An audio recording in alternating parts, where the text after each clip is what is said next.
Hey guys, this is Pablo with Meditation Amsterdam, and in today's video I want to reflect on this idea that when you're dealing with a narcissistic person, you find yourself feeling very stuck and very powerless in the situation. And the reason behind this is essentially that certain drives and desires that you have inside, which are unknown to you, have been brought to the surface. And what has also been brought to the surface is the actions and tactics and manipulative ways in which you are used to try to get what you want. And this creates a very difficult situation. And I want to get into the details of exactly how that works. Before I launch into the video, I want to thank everyone who has continued to support the new $7 embodiment course. And if you haven't done so, I invite you to check it out at my Patreon. And without further ado, let's get into it. So now this has become clearer over time as I work with more and more people, and also as I do deeper work on myself. And what has become clear is that the stickiness of the situation when dealing with a narcissistic person resembles the stickiness of any other situation that we face in life. In other words, even though we are dealing with a particular type of individual here, the thing that makes a situation sticky is the unacknowledged desires that you have and which you believe you can obtain if you partner up with someone. In this case, with this particular someone. In the case of life in general, it would be unacknowledged desires that you have about the kind of success that you want to achieve, the kind of person that you want to be with, the kind of things that you want to be recognized for or remembered for, even, right? Those sort of things. It is very often the case that due to lack of deep introspection, we don't really know the motives behind our actions. And because we don't know the motives behind our actions, and the primary motive being the sense of lack that we feel inside, we project that sense of lack, or we rather project the satisfaction of that lack onto the outside world, and we engage in self-seeking activities, chasing people, chasing situations, chasing outcomes, chasing knowledge, chasing spiritual highs or psychedelic states of mind and things of that kind. So any such activity, any such self-seeking activity is engaged upon in an attempt to try to obtain seemingly the person or the situation, but really what you want to obtain is the fulfillment of the lack inside. But that fulfillment that lack inside, and it is hidden from you. So it seems to be an attempt to obtain something external, but it really is an attempt to fulfill something internal.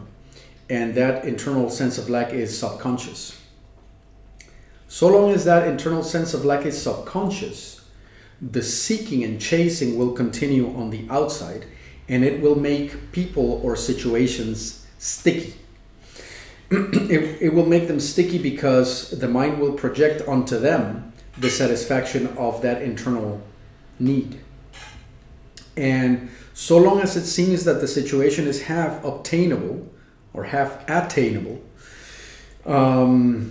we will continue to push forward in an attempt to grab it and to make it ours. That happens to be particularly problematic with a narcissist because they're completely non-committal and slippery, right? So you'll get the impression that you're getting somewhere, and you'll be made to believe through, sort of innuendo and double talk and the rest of it that you may have something. but through actions and the general emotional tone and energetic tone of the situation, your system knows that you're not really getting anywhere, that there's complete non-commitment in the air. And yet that unrecognized desire or that unrecognized need that you have inside, and the seeming or the glittery hook that is dangled in front of you is going to keep you trying to chase and trying to achieve. It's kind of like a mirage. And so Buddhists have a funny analogy or a little story about this whole stickiness of things. And the story that they tell is about how you catch a monkey in the forest. So they have the story in which there's a, you take a pot and you fill it with seeds or food or things that a monkey wants to get. And the monkey would go in there and would put his hands in the pot, and he would grab the seeds, but now it can't it can't get out of the pot because the hand is in a fist, so it's caught in the pot.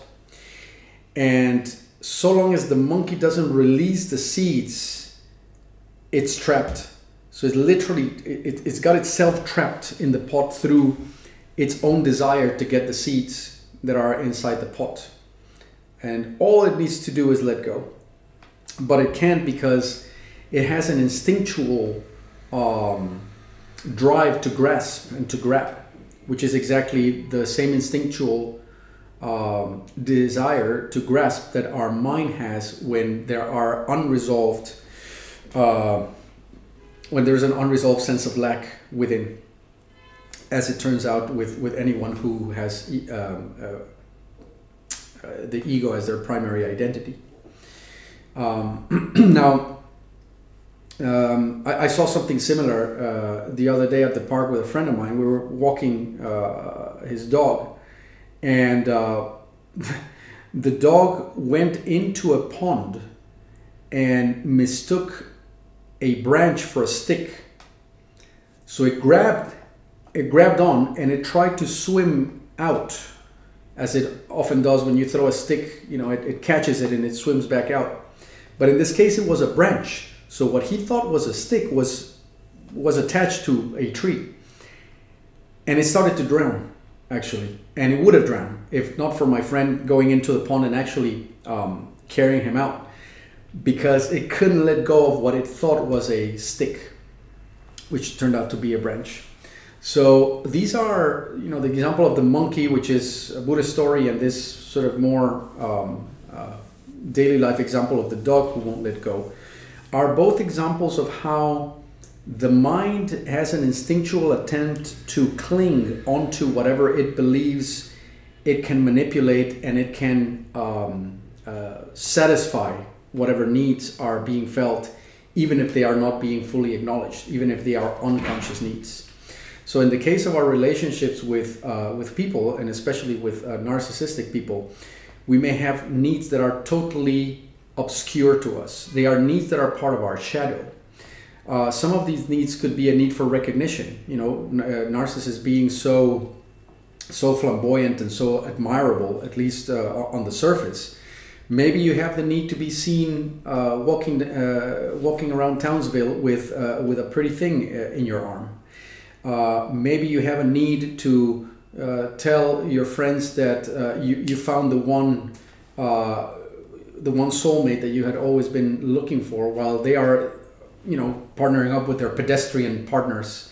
You found that special one, and it was so effortless, right? It's almost like winning the crypto lottery, which a bunch of people are chasing nowadays. It's like this sort of cocktail story effect of, I got off lucky.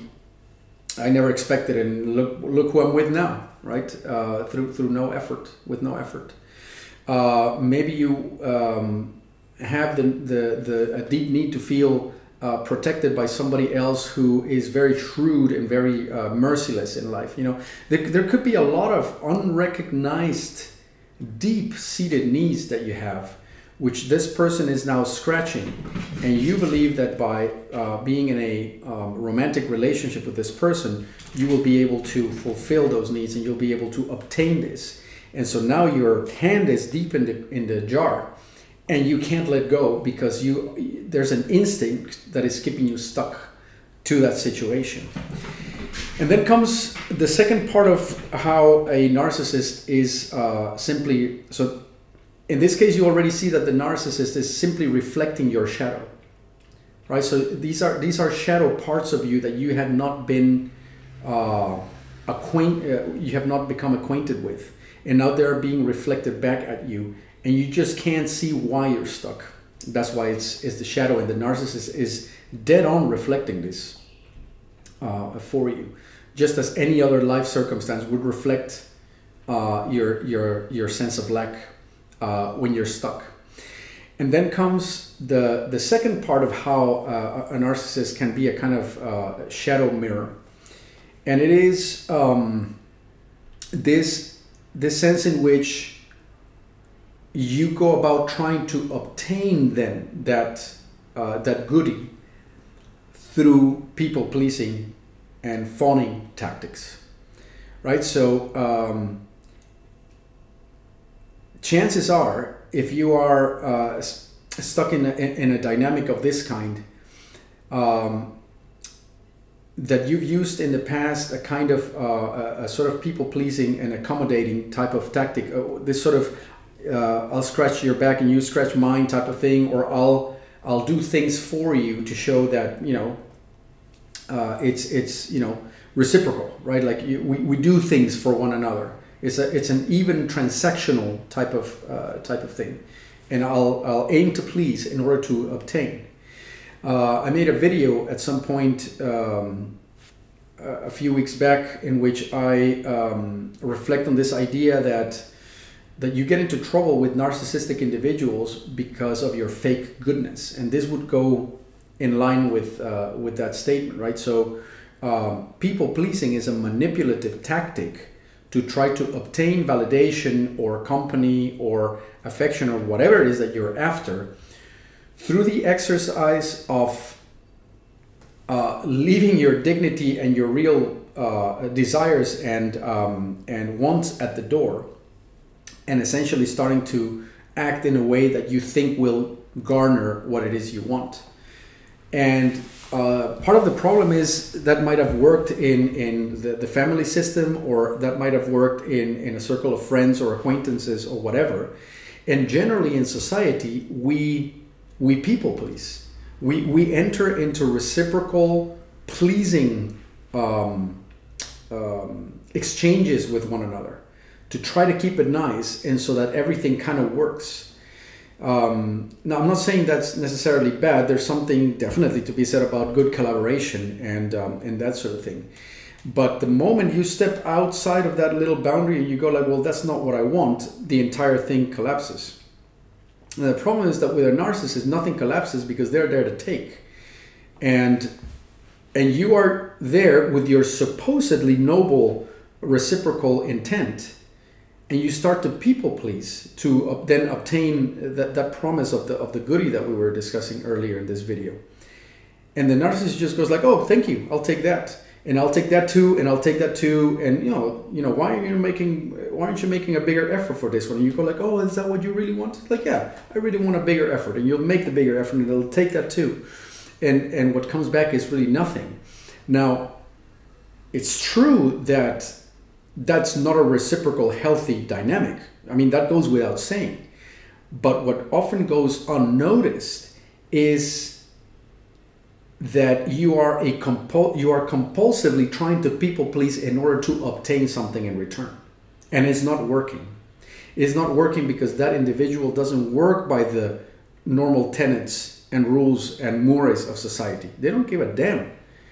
And just as you are compulsively not letting go of chasing the goodie, and you have your hand stuck in the jar like the monkey, you are also compulsively trying to manipulate through being nice. And it's also not working, and it becomes extraordinarily painful because it feels like you're being outsmarted at every corner, and that you can't You know, you can't win, you can't get what you want, and you're completely stuck. So you're completely, you're trumped. You are completely, what would you call it? You are nonplussed, essentially. That's the best way I could put it. You are nonplussed and you are completely stuck through shadow wants and shadow motives and shadow tactics inside you that are unknown to you, which are now being leveraged against you. And they can only be leveraged against you because you don't know them. These are spaces that you have not explored and healed. And so long as that's the case, whether it's via a narcissist or any situation in life in which you are trying to get stuff, and moreover trying to get it through disingenuous means, it's going to backfire on you. It's absolutely going to backfire on you. It just so happens that the narcissist is the human embodiment of life's randomness, and you can't get around it. That's why you can't get around it. Trying to get around a narcissist is like trying to get around life. It won't work. It's just not going to work. You think you can please your way around life, you're dead wrong. And if you think that you can obtain and fulfillment from life circumstances, you are also dead wrong. And the narcissist is just showing that dead in your face, and it feels horrible. So it's an invitation for growth, and it's a very painful one. And this does nothing to excuse the way these people behave. But in all fairness, those of us who have fallen for this kind of thing have fallen for a very, very critical reason. And that is the fact that you have completely not explored your shadow, and you don't know who you are or what your drives actually are. And you have not acknowledged the disingenuous ways in which you have tried to go about obtaining these. So yeah, I had not made a video for about a week now, or at least quite a few days. But this idea had been brewing in my mind, and I wanted to mature it a little bit before sharing it with you guys. And I'm, as usual, very curious to hear what your take is on the topic, so you can share it in the comment section. And also, if you think that this is content that other people would benefit from, then your liking, sharing, and subscribing to this channel makes the content more available to others on YouTube, and it's also very motivating to me. I'll be back with more videos pretty soon. Thanks for listening, and I'll be back with more. Cheerio. Bye-bye.